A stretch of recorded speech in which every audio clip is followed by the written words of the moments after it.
Assalamualaikum warahmatullahi wabarakatuh. Saudara-saudaraku sebangsa dan setanah air, para netizen, silahkan komen siapa yang memilih Ganjar atau Prabowo. Ketik di kolom komen di bawah video ini. Masalah Anies biarkan saja Muhaimin Iskandar yang ngurusin. Dia sudah lebih jago. Mari kita flashback sedikit ke belakang. Seandainya saja Muhaimin Iskandar tidak melepas koalisinya dengan Gerindra, pertanyaannya apakah Gibran bisa menjadi wakilnya Prabowo? Yang kedua, bagaimana ketika misalkan Anies tidak diwakili oleh Muhaimin Iskandar? Tentunya hiruk pikuk Pilpres kali ini akan lebih seru dari Pilpres 2019. Secara otomatis PKS akan ngotot untuk menduduki porsi wakilnya Anies, atau sebaliknya, Anies diusung dari PKS lalu Nasdem yang mengajukan sebagai wakilnya Anies. Tentunya isu-isu agama akan lebih santer dari hanya sekedar ketika dulu PKS mendukung Prabowo. Karena ini sudah jelas memang satu frame dalam paradigma politiknya, orang-orang PKS lebih cenderung nyaman dengan Anies Baswedan. Jadi biarkanlah Muhaimin Iskandar menyelesaikan pekerjaannya agar Pilpres di 2024 ini tidak gaduh seperti Pilpres pada sebelumnya. Saudara-saudaraku sebangsa dan setanah air, berbicara Pilpres, semua orang memiliki hak memilih maupun dipilih. Tapi apalah kekuatan seorang Presiden Republik Indonesia di era modern seperti sekarang ini, di mana percaturan global tidak bisa terhindarkan untuk saling berkoneksitas dan saling simbiosis mutualisme. Yang kedua, bahwa tatanan perencanaan kehidupan berbangsa dan bernegara sudah diatur di dalam undang-undang, bahkan secara spesifik.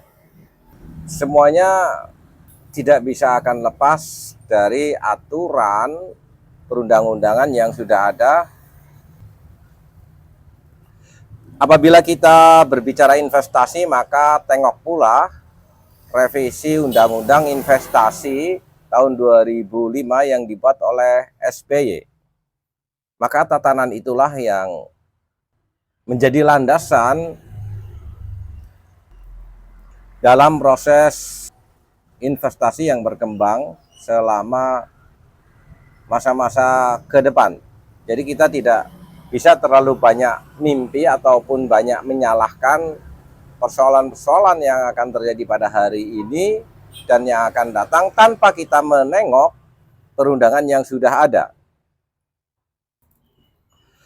Memang betul ada PR yang sangat besar terhadap penyiapan perundang-undangan dalam konteks kemandirian kita sebagai bangsa, tetapi tak lepas pula bahwa kehidupan global pada hari ini juga saling bergelindan, saling mempengaruhi, saling memiliki bidaknya masing-masing untuk berkoneksitas secara saling menguntungkan.